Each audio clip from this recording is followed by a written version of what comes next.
on this front, then we can make something forward. How close is the relationship, if there is a relationship between Hamas and Ikhwan in Egypt specifically? It is a very close relationship. Hamas, at the end of the day, is part of the international Islamic movement, which named the Islamic Brotherhood. And during the talks in Mecca in Saudi Arabia, I think the Saudi king, Abdullah, have asked Khalid Mish'ar, Hamas leader, why they don't recognize the state of Israel, according to someone who was present at the meeting, told me. And Mish'ar responds, it's not up to me. This is a decision can be taken by the leadership of the Islamic Brotherhood worldwide.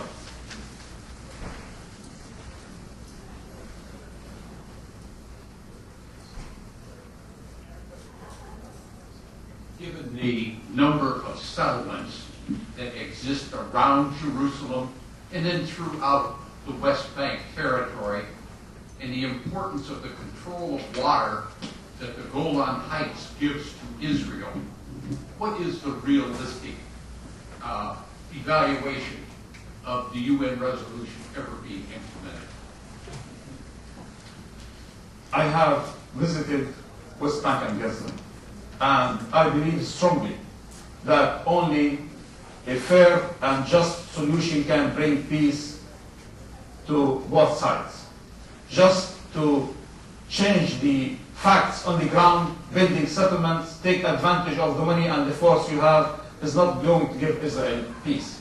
I have stayed in many camps in Gaza and West Bank, and I can tell you I was surprised to know how much determined Palestinians have to live in dignity, have their own rights, and try to live in peace and have back their door. Without this, there will be no peace. You can force a peace on Palestinians, but this peace will not last for more than a couple of years. You can take advantage of their weaknesses, you can take advantage of their needs, that they need you, but at the end of the day, if you want a long-term peace for the whole conflict, you have to give the Palestinian peace. You can't take advantage. I born in the north of Palestine, in Galilee, and my parents asked refuge in Lebanon. None of them have the rights to go back to Palestine. I was lucky because I got a British passport. If I don't have it, I will not be allowed. So how someone born here in the United States, Jew, just can't migrate and go anytime he wants?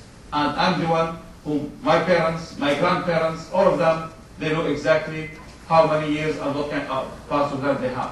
So we have to reach. We want to make concessions. We want the Israelis, but at least, when I go back to my country, I have to pass through the borders with respect, not to be humiliated because I've gone away. No. Many facts. You will not find a Palestinian leader who is prepared to make concessions on these things. And whoever tell you that we will make concessions on this front and that, I think you will be lying. I know all the Palestinian leadership, and I've been covering Palestinian affairs for the last 27 years.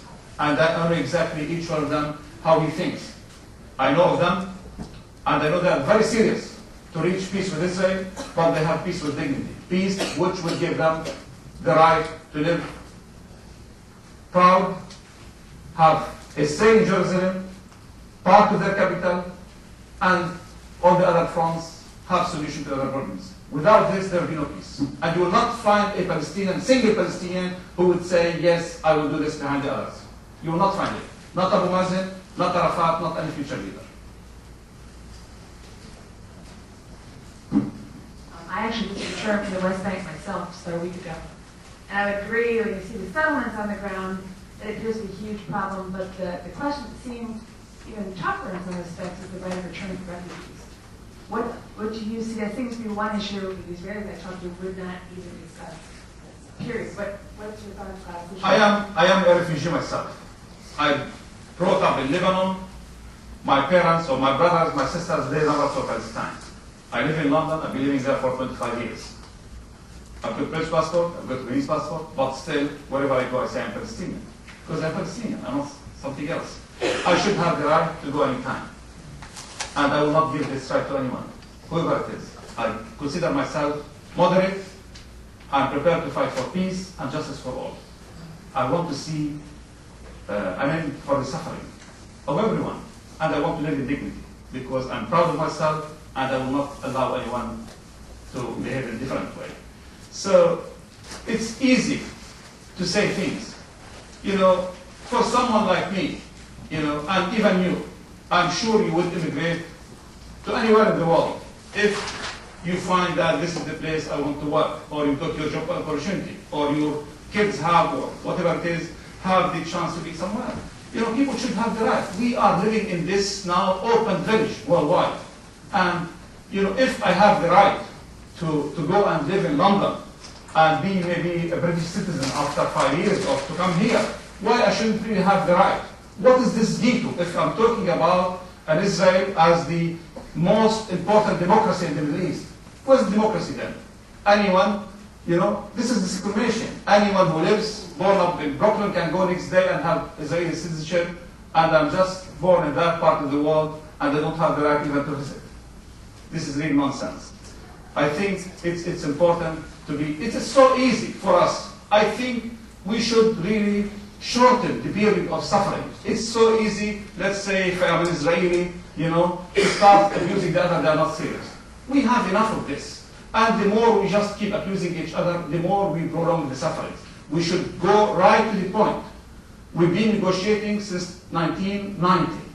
So everyone knows exactly what the other wants. And if we are serious about peace, we'll just have a meeting tomorrow and we'll say, let's decide about these things. They have been discussed more than enough. The refugees, West settlements, future of Jerusalem, and all the other issues.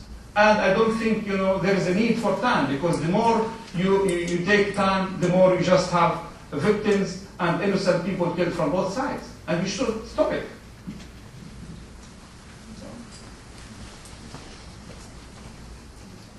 Thank you. The Hamas leadership has been characterized traditionally as very united, and the Shura Council takes decisions, and if there is no decision, there will be, by consensus, they won't make a policy. And they've also been very disciplined all the way down through their ranks, and this was true before the elections. Now, the post-election period, we're seeing something very different. You're all of a sudden seeing different leaders taking different positions in public.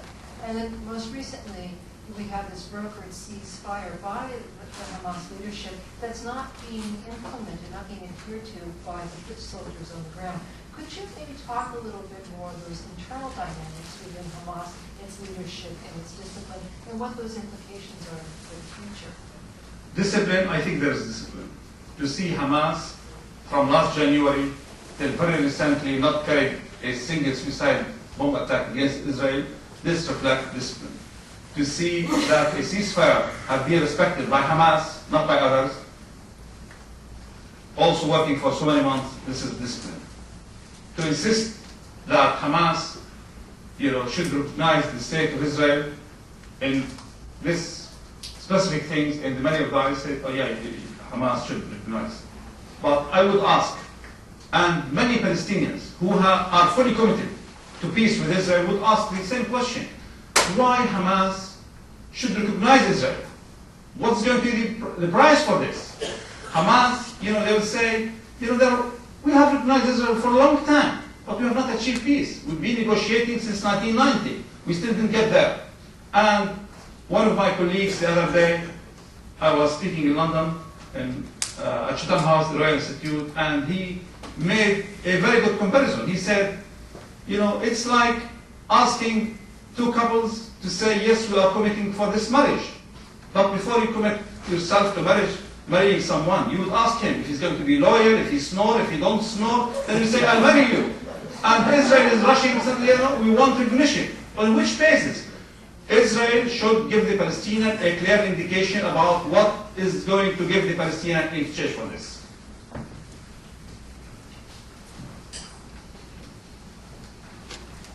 Thank you. You touched a little on Hamas's support of Hezbollah. Only a little. Sorry? Only a little. Only a little. Okay. Yes.